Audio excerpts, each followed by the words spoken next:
খুব ভালো হয়েছে। আর বাংলাদেশে গেলে অবশ্যই আমি পদ্মা ইলিশ খেয়ে আসবো। ওটা মাওয়াঘাটে, বাংলাদেশের মাওয়াঘাটে ফেমাস পদ্মা ইলিশ। আমার খুব ইচ্ছা, ইলিশ মাছ আমার ফেভারিট। খেতে পারে না, কাটা বাঁচতে পারে না, আমার একদম খুবই ফেভারিট।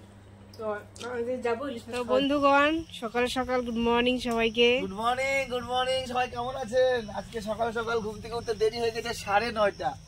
তারপরে গেলাম বাজারে মাছ। এবার মাছ তো বেশি ওঠেনি, কারণ সবাই মাঠ থেকে মাছ ধরছে। মাঠ, হ্যাঁ, সবাই মাঠের মধ্যে থেকে জাল পাইতে পাইতে মাছ ধরছে। তারপরে এখন গেলাম, তো পাইলাম একটা বোয়াল মাছ। এটা নিয়ে আসছি 4-5 টুকরা। বোয়াল মাছ আমি খাই না। সঙ্গে নিয়ে আসি মাছের ডিম আর একটা ছোট্ট মাছের মাথা। ওই মাথা দিয়ে করবো কচুর ডাঁটা, কচুর শাক না, কচুর ডাঁটা। আমাদেরই পুকুর পার, মানে ঘরের পিছনে গর্ত, পুকুর তো না, ডাঁটাগুলো কাটি। গর্ত দেখো জলে ভরে গেছে, একদম বৃষ্টি হয়েছে সারা রাত। পানা পুকুর, এটা বলে পানা পুকুর। এবার ডাঁটা কাটি, ডাঁটা কই কচু, কচুর ডাঁটা আমি খাইতে পারবো না, কিন্তু করবো, বউ খায় না অনেকদিন ধরে। কচু ডাঁটা খাওয়া যাবে, খাওয়া যাবে? তাহলে ঠিক আছে। কচুর নিচটা খাওয়া যাবে। বউনি খাবে, আগে করতাম তাহলে। আমি জানি আমি শেষ, আমার কিছু খাইতে পারবো না। মোটা মোটা ডাঁটাগুলো ছিল, বুঝলেন, কেউ মানে কাইটে নিয়ে চলে গেছে। মোটা মোটা গুলো ছিল, এই মোটা মোটা এরকম মোটা, আগে দেখাছিলাম ওগুলো ছিল, ওগুলোকে নিয়ে চলে গেছে। এখন এই ছোটোগুলো কাটতেছি, খাবো, কি করবো। এখন সেই কচু ডাঁটিগুলো কাটছে তোমাদের দাদা। আমাকে কাটতে দিবে না, কারণ এগুলো হাত চুলকায়, সেই কারণে। কত ভালোবাসা ভাবো। আর সবাই ভাববে কি আমি তোমাকে দিয়ে কাটাচ্ছি, কিন্তু তা না বন্ধুরা। তোমার দাদা নিজেই কাটছে এটা, কারণ আমার হাত চুলকাবে বলে। আর আমি অন্য অন্য কাজ করবো, এখন অনেক বাসন মাজলাম, এখন অনেক কাপড় ধোবো, অনেক কাজ থাকে আরো না।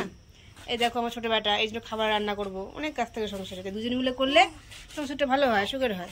ঠিক আছে, কাটো, কাটবে এখন।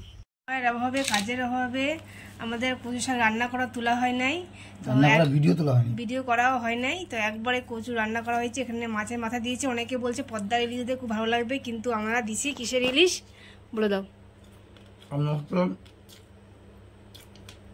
পুকুরের রুই মাছের মাথা।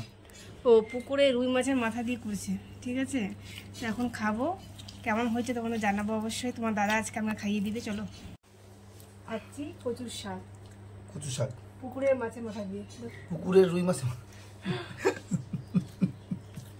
আমার খুব সব পদ্মার ইলিশ খাবা, কিন্তু সব পূরণ হয় না। মাছের ডিমের বড়া সঙ্গে খুব ভালো হয়েছে। আর বাংলাদেশে গেলে অবশ্যই আমি পদ্মা ইলিশ খেয়ে আসবো। ওটা মাওয়াঘাটে, বাংলাদেশের মাওয়াঘাটে ফেমাস পদ্মা ইলিশ। আমার খুব ইচ্ছা, ইলিশ মাছ আমার ফেভারিট। খেতে পারে না, কাটা বাঁচতে পারে না, আমার একদম খুবই ফেভারিট। তো আমাদের যাবো ইলিশ মাছ খাওয়ার জন্য অবশ্যই। টাটা বন্ধুরা।